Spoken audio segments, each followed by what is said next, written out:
Bismillahirrahmanirrahim. Assalamualaikum warahmatullahi wabarakatuh. Pada kesempatan ini, kelompok kami akan mempresentasikan.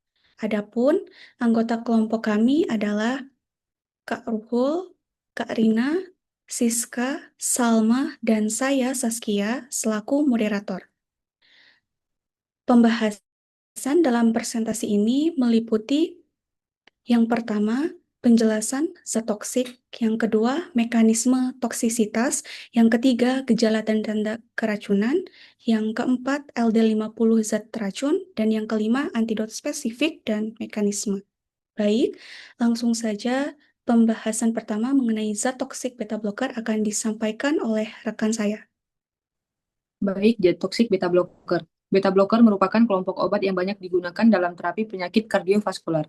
Namun dapat bersifat toksik apabila digunakan dalam dosis berlebih atau tidak terkontrol. Keracunan beta blocker dapat menimbulkan gangguan fungsi jantung, penurunan tekanan darah, serta efek pada sistem saraf pusat seperti pusing, penurunan kesadaran, hingga koma. Tingkat keparahan toksisitas dipengaruhi oleh jenis beta blocker, dosis yang tertelan, sifat fisikomia kimia obat, serta kondisi klinis individu, dan pada kasus berat dapat berakibat fatal sehingga memerlukan penanganan medis segera. Selanjutnya, ada mekanisme ketoksikan beta blocker. Beta blocker menyebabkan toksisitas melalui penghambatan berlebih terhadap reseptor beta adrenergik yang berisi beta 1 dan beta 2, sehingga menghalangi efek normal katekolamin seperti epinefrin dan norepinefrin untuk berikatan. Hal ini menyebabkan terjadinya penurunan CAMP intraseluler yang pada akhirnya mengurangi masuknya ion kalsium ke dalam sel melalui mekanisme sekunder sehingga menekan denyut jantung negatif atau kronotropik, lalu kontraktilitas miokard atau negatif inotropik, dan juga menekan sistem saraf simpatis secara luas.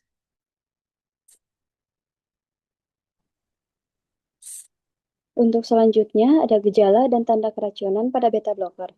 Keracunan beta blocker terutama menimbulkan manifestasi kardiovaskular dan sistem saraf pusat dengan tingkat keparahan yang bervariasi tergantung jenis beta blocker dan apakah terjadi kombinasi obat.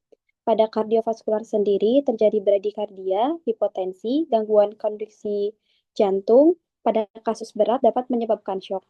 Sedangkan pada sistem saraf pusat, penurunan kesadaran, mengantuk, gelisah, stupor atau koma, kejang terutama pada overdosis propanolol. Selanjutnya pada respirasi terjadi depresi nafas sekunder, intubisi lebih sering pada keracunan kombinasi. Tanda vital dan kulit umumnya normal, kadang kulit dingin dan lembab. Untuk keparahan, mayoritas ringan sampai sedang, gejala berat terkait kombinasi beta blocker dan obat dengan membran stabilizer activity. Selanjutnya pada mortalitas rendah kurang lebih 0,4% dengan penanganan cepat.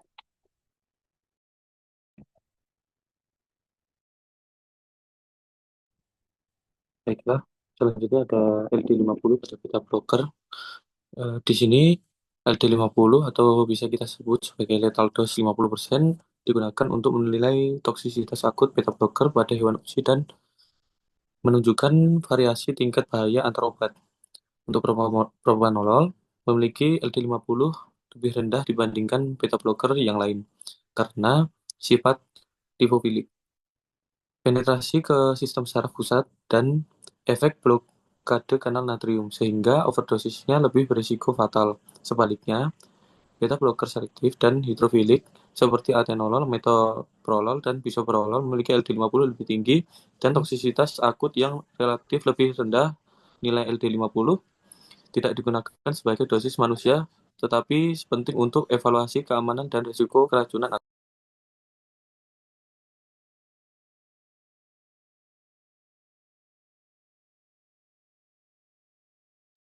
Selanjutnya, antidot spesifik. Antidot spesifik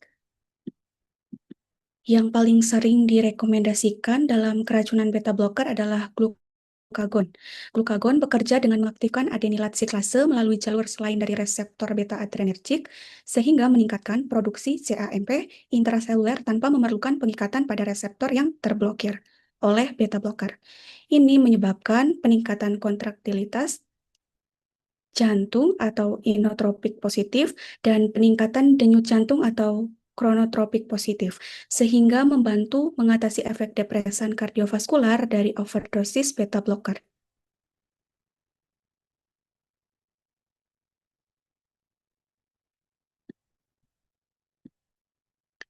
Mekanisme antidot dari zat toksik, mekanisme kerja glukagon sebagai antidot pada keracunan beta blocker adalah bahwa glukagon dapat mengaktifkan adenilasiklase di sel miokardium lewat reseptor glukagon yang berbeda dari reseptor beta adenergik. Aktivasi adenilasiklase ini meningkatkan kadar CAMP intraseluler yang selanjutnya meningkatkan masuknya ion kalsium ke dalam sel otot jantung. Peningkatan ion kalsium ini meningkatkan kontraktilitas otot jantung serta laju kontraksi jantung, sehingga mengatasi bradikardia dan rendahnya tekanan darah yang terjadi dalam keracunan beta blocker. Dengan demikian, seluruh materi yang menjadi pembahasan dalam presentasi ini telah kami sampaikan. Sekian presentasi dari kelompok 9. Wabillahi taufik wal hidayah. Wassalamualaikum warahmatullahi wabarakatuh.